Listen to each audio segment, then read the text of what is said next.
Hi! Today we have the pleasure to introduce you to the new American track pack. And for this, we came back where it all began, in the Autodromo Aci Vallelunga. As you may know, our studio has been hosted for 9 years into this track facility, and Assetto Corsa was born right behind this door. Stefano, are you there? I can't! Enough with these cars! Okay. The reason why we decided to come here today is you, the community. To be honest, when we launched Assetto Corsa right here, we never imagined that eventually our fan base will grow to over 5 million people. At the time, at Kunos, we were 12 guys with a ridiculous small budget. So we decided to reproduce those tracks closest to us, starting here in Vallelunga. Through the years, we expanded the track locations from North Europe to South Africa, Asia and Australia. And apart from the iconic Laguna Seca, we never reproduced any other American circuit. Until now. This new pack included 3 of the most loved and appreciated tracks from the United States. We always tried to do our best in creating your favorite driving simulation, but we couldn't make it without your support, suggestions and all the amazing content that you created and shared with us through the years. So, thank you very much for your amazing support. Now, we'll drive you through the first track, the Indianapolis Motor Speedway.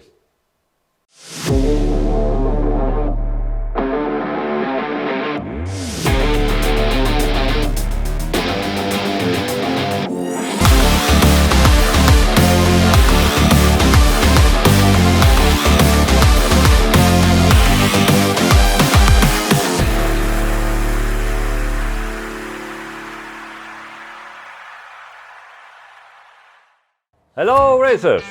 Welcome to Indianapolis Motor Speedway, the first US banked oval circuit to be called a speedway. Built in 1909, home of the famous Indianapolis 500 IndyCar Series and Brickyard 400 NASCAR Cup Series. The SRO GT3 Series used the combined oval and road course that consists of 14 turns and includes the famous high-speed straight line with the yard of bricks. Now, you might still not be able to bow down and kiss the fabled yard of bricks, but you will be able to feel the vibrations, noise and emotion as your tires roll over the bricks that are part of the motorsport history. Let's go drive! And here we are through Indianapolis oval straight line, going over the famous brickyard. For turn 1, we will start our braking zone after the 500 billboard. Very careful to not go over the inside curb. We need to be very patient for turn 2 on the accelerator and full throttle through turn 3. Hard on the brake for turn 4, trying to bring as much momentum as we can in order to take turn 5 flat out and make sure to position our car in the middle of the circuit. Brake and let the car roll through turn 6. It's a double apex and we need to sacrifice the exit in order to get as much traction as possible for turn 7 and through the back straight. We will start braking at the 100 billboard for turn 8. Again, the inside curve is quite high. And we will use as much curve as possible in turn 9 and 10, sacrificing the exit of turn 10 and cut as much as possible for turn 11 in order to accelerate for the whole back straight through turn 12. Heavy braking at the 300 billboard. Again, the inside curve is high. We will position our car to the right and get the best possible line for the penultimate turn. This will permit us to take the last turn flat out, but we need to be careful because with worn out tires and a light car, it's very easy to go into power oversteer and lose a lot of time. And this was a lap on Indianapolis Motor Speedway on Assetto Corsa Competizione. The production of this pack has been quite challenging due to the limitations in the logistics that have been affected by the pandemic. Just before it started in 2020, we closed a partnership with a studio that designed the Circuit of Americas, and we couldn't make a better choice. So I'm very pleased to introduce you to the Tilke studio. My name is Carsten Tilke. I'm Managing Director and Partner of the Tilke Company, and here at Tilke we are specialized in designing and developing racetracks. We have realized over 90 racetracks worldwide, out of this 20 Formula One tracks, for example the Circuit of the Americas in Austin. We use Assetto Corsa to allow our engineers and professional racing drivers to test new tracks during the development process. This is why through the years we have also been specializing in 3D modeling for real-time rendering applications, which has different requirements from CAD-based planning and design. By 2020, we've been collaborating with Kunos Simulazioni in the detailed mesh and 3D asset reproduction of the Circuit of the Americas to be integrated in Assetto Corsa Competizione. As a result, this virtual recreation matches perfectly the original homologated design by Tilke to provide an authentic racing experience. Now enjoy the overview of this beautiful track. Hello everyone, Coach Dave here. We're at Circuit of Americas, also known as COTA, track based in Austin, Texas. And a new track coming to ACC. Awesome, highly technical, 5.4 kilometers, with a lot of undulations as high as 40 meters in some areas. Also the only track that currently hosts F1 MotoGP and SRO GT3 races, so pretty unique in that sphere as well.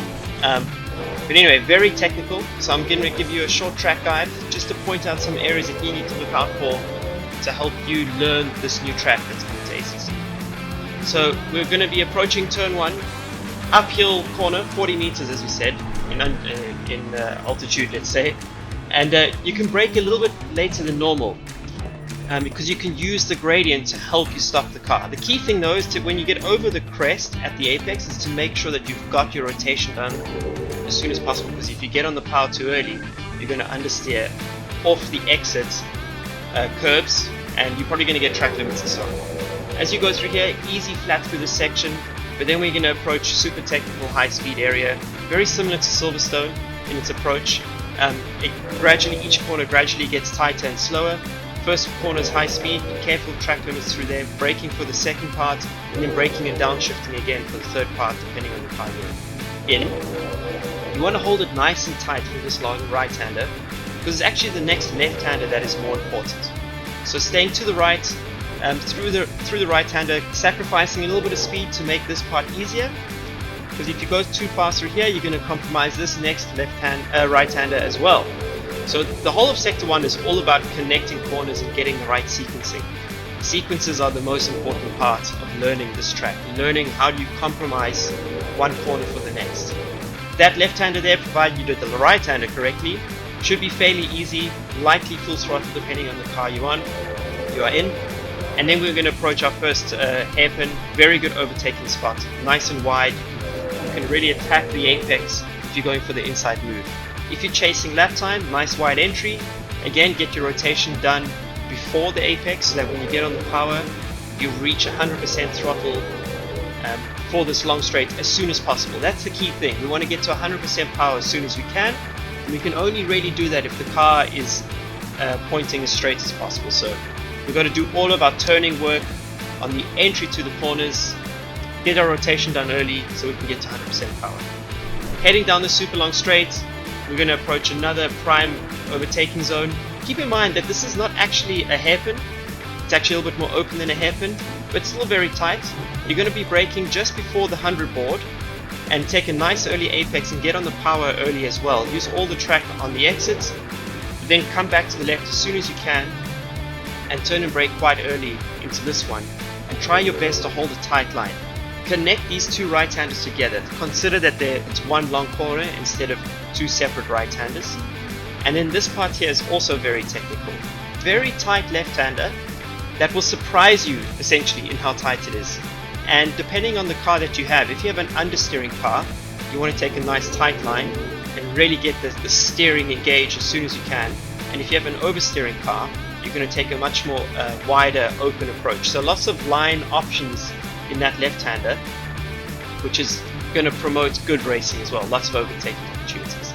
This long right here, high speed right-hander, just got to hold it as tight as you can. If you get on the power too early through this long sequence, you're probably going to run wide and it's going to compromise this next section here, which is a high speed left-hander. Brake early so you can pick out your apex pretty soon, and then it will also allow you to get on the power. If you go through there too fast, you're going to delay the point at which you can get on the power, and you're probably going to run wide as well. You don't want to do that.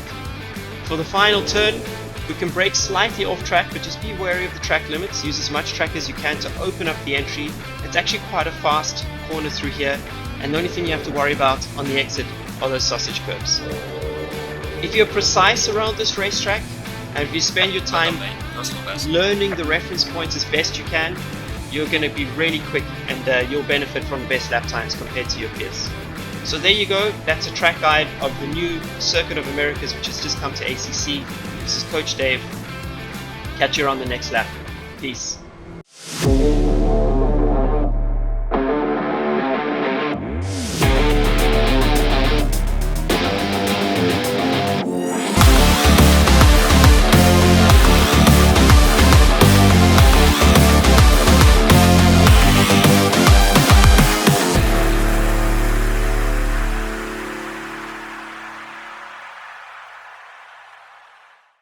Watkins Glen? Hello sim racers and welcome to the Glen. Watkins Glen International is located in the southwest of Watkins Glen in New York. The 2nd of October in the 1948 is remembered as the day they stopped the train. What? The race course was over a busy railroad and the train needed to be stopped for the duration of the race. This is crazy. At village permits, state permits, spectators viewing area, a lot of work was needed even back then in order to make the race happen. But you know guys, motorsport passion has no limits, and so the road course became a proper racing circuit. The long course we are using, also known as the Grand Prix circuit, is 5.4 kilometers long, has 11 turns, and it is very popular among fans and drivers. A proper technical track which is relatively easy to learn but very hard to master a little bit. Come on guys, let's go drive! Go full throttle, 5th gear, 200 meters we need to brake and downshift from 5th to 2nd gear. You can exit and you can use a lot of curve. And now we approach the famous American Rouge, I would say, full gas. In 5th gear, 220 kilometers per hour. And finally, there is a spot where you can overtake. We can reach, obviously in 6th gear, the 260 kilometers per hour.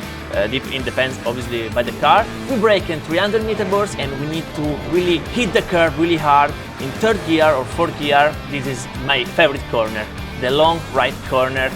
We stay on 4th gear, really close to the curb on the right, and we use all the exit for full throttle. 5th gear, downshift to 2nd again.